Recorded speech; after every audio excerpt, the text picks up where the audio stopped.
का कुल वीडियो सुन लो। ये तय है कि जो आया हूँ तो जाना है। जब से दुनिया है परंपरा रहेगी, मैं इतना जानता हूँ।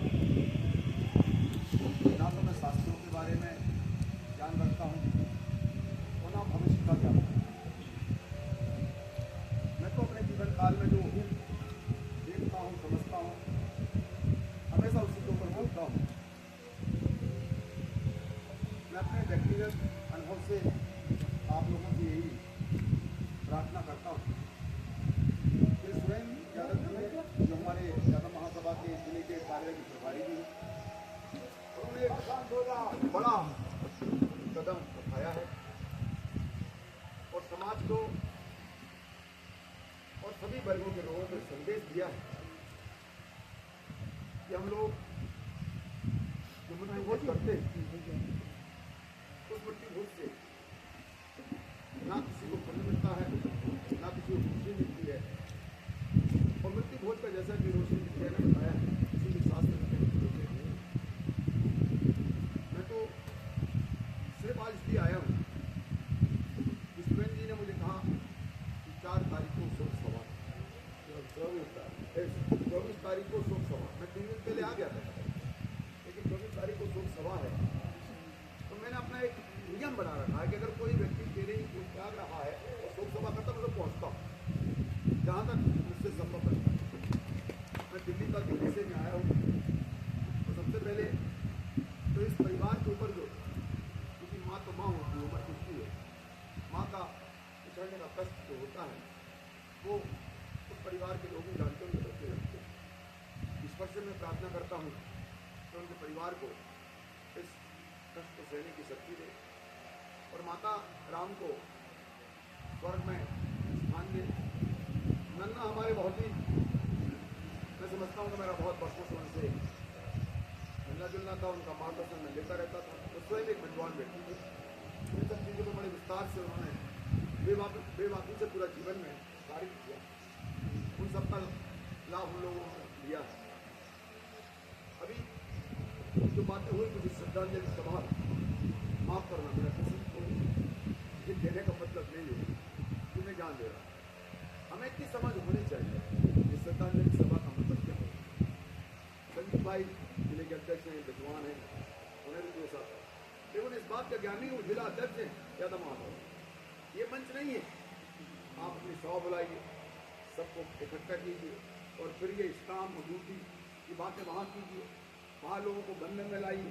ये शोभा है। यहाँ आप किसी के दुख में, हम भी दुखी हैं, हम सब शोभाकुल हैं। और इस दृष्टि से ना तो संजीव भाई आप मेरी बात पर नफा लेना, तो ना ही किसी के प्रति मेरा इस प्रकार का भाव रहता है। चौहान बेटा हमारा बेटा है, हमारा नेता है, अपने काम करने का तरीका है।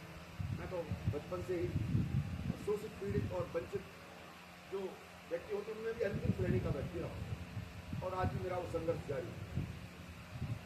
मैं आप लोगों से एक ही प्रार्थना करना चाहता हूँ, जो रोशनी विद्या ने आज कहा है, मैं इसको पहले से मानता हूँ और उसको अमल करता हूँ।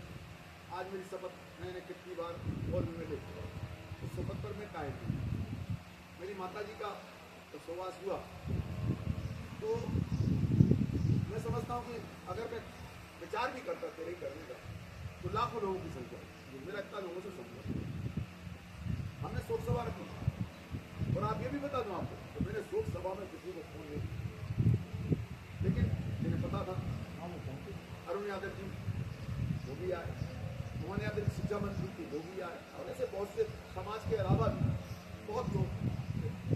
मेरी माँ का जन्म मोरारा से और समाज सेवा का एक साथ साथ एक राजनीतिक पार्टी से भी जुड़ा हूँ, जिसका मैं विरोध करता हूँ। जैसा कि हमें पता चला है कि हमारे स्वयं प्रकाश यादव की चरणन माता जी का स्वर्गवास हुआ। नन्ना जी के स्वर्गवास के उपरांत भी हम लोग आए थे और श्रद्धांजलि सभा में भी उपस्थित हुए थे। हम लोग आपको बता दें कि प्रयासरत हैं कि समाज में जो कुरीतियाँ हैं उनमें सुधार हो, और उन कुरीतियों में सुधार के साथ साथ जो आर्थिक स्थिति है हमारे समाज की, जो दिन पर दिन बदतर होती जा रही है, हमें इस ओर विचार करना पड़ेगा। क्योंकि आज कहीं ना कहीं हमारी समाज का जो गरीब तबका है वो बहुत ही ज़्यादा स्वाभिमानी होता है। अगर उसने देख लिया कि सरपंच साहब ने 4 रसगुल्ले 13वीं में खिलाए तो वो 8 रसगुल्ले की सोचता है कि हम 8 रसगुल्ले खिलाएं।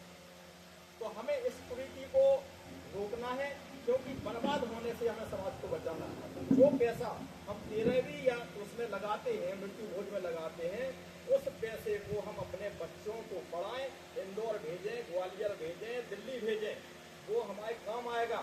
ये पैसा अगर आपने खिला दिया, लोग खा पी के चले गए, उससे आपके माता पिता को शांति नहीं मिलेगी। आप जीते जिंदा उनकी सेवा करिए, बाद में रसगुल्ला खिलाने से कोई फायदा नहीं।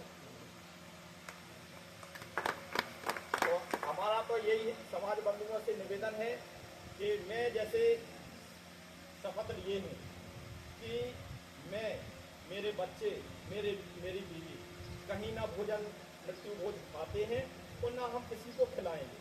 तो ऐसी ही शपथ हम सब समाज बंधु लें, जिससे हमारे समाज में सुधार हो और आर्थिक स्थिति भी सुधरे। हम लोग बुंदेलखंड के वासी हैं।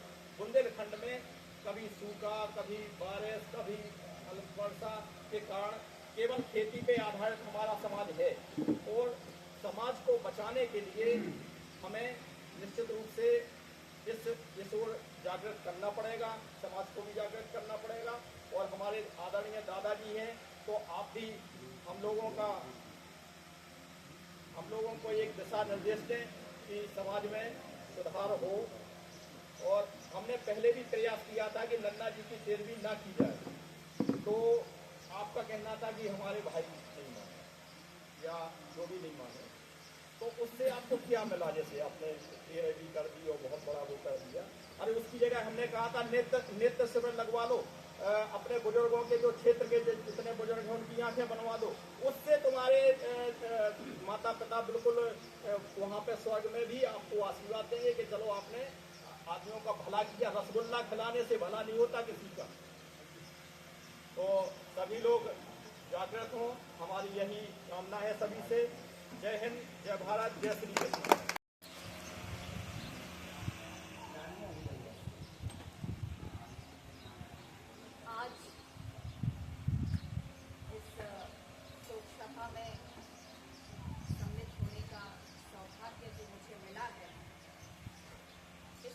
श्रद्धांजलि में आदरणीय मेरे दादाजी स्वामी यादव नेताजी, स्वर्गीय दादी श्रीमती सुमित्रा यादव जी, इन सभी को प्रणाम करते हुए और मेरे सभी वरिष्ठों की तरफ से मैं नमन और प्रणाम करती हूँ। आज इस शोक सभा के कार्यक्रम में हमारे समाज का गौरव, जो प्रतिष्ठा को हमेशा गरिमा में रखते हुए और समाज का एक नेतृत्व कर रहे हैं, मेरे आदरणीय दादा जगदीश यादव जी। और चूंकि सब मेरे पितातुल्य यहाँ आदरणीय बैठे हुए हैं और मेरे साथ आए मेरे कांग्रेस के परिवार के चाचा उत्तम यादव जी और अध्यक्ष राजेश यादव जी, आपकी चूंकि डॉक्टर चाचा बोल रहे थे, और मेरे भाई चौहान जी, और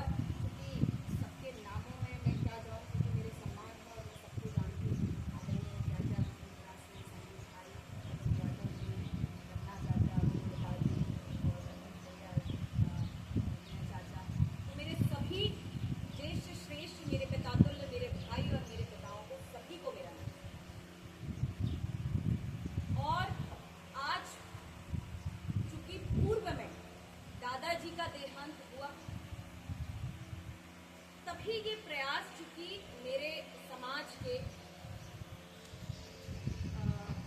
चाचा भी लगातार ये प्रयास कर रहे थे, और आज इसलिए सब लोग मिलकर इस समाज में मृत्यु भोज बंद होना चाहिए।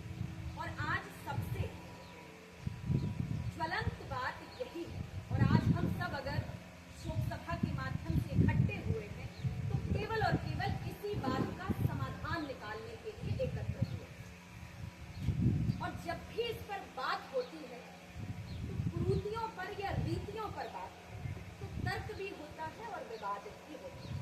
और उस विवाद में से संवाद स्वरूप एक मत निकाला जाता है ताकि फिर हम उस पर आगे चल सकें। तो जब इस परिवार में शुरुआत में बात आई कि चाचा से संपर्क किया गया कि देर भी नहीं करना है क्योंकि आप समाज सुधारक की बात करते हैं, क्योंकि पूर्व में राजेश भाई ने ये बात कोट करी, तो विषय आया कि दादाजी की अंतिम इच्छा थी क्योंकि पूरे क्षेत्र के वो बड़े ही वर्चस्वधारी नेता रहे और मुखिया रहे। जैसे मेरे पूर्व में सरपंच दादा ने कहा, आदरणीय दादा ने कहा कि वो मुखिया रहे, पंचायतों में सम्मिलित हुए जिनका उन्होंने न्याय की भूमिका में अपनी भागीदारी दी। तो हर किसी का मन होता है कि जब हम एक समाज में अपना वर्चस्व बनाते हैं, अपना सम्मान बनाते हैं और स्वाभिमान की डगर पे चलते हैं, तो एक जब बच्चा जन्म लेता है माँ की कोख से, तो माता पिता का सपना होता है कि कैसे हम उसको अच्छे संस्कार दें और कैसे अपने बच्चे को जो है गुणवान बनाए और मेरा बच्चा समाज में नाम करे। और दूसरा, जब वो बड़ा हो जाता है तब माता पिता और स्वयं उस बच्चे की ख्वाहिश ये होती है कि कितनी धूमधाम से मेरी बारात निकले, और बिटिया का सपना होता है कि कितनी धूमधाम से मेरा जो है मेरी शादी का आभा मंडल रचा जाए। और उसमें बढ़ चढ़ के जितना शायद माता पिता का बैंक बैलेंस नहीं होगा, उससे ज्यादा जमीन, देखिए एक शादी समारोह में मुझे लगता है कि ये बाद में विषय आना चाहिए, उस पर भी पाबंदी होनी चाहिए। किस तरह की पाबंदी होनी चाहिए? क्योंकि जब मेरा माता पिता इस बुंदेलखंड की, और मैं संपूर्ण मध्य प्रदेश की बात बाद में करूंगी,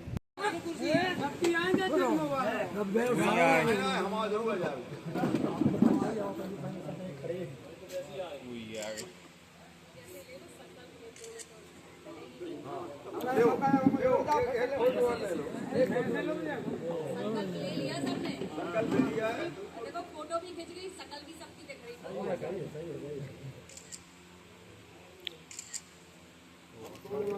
कैमरामैन मोनू के साथ में खुद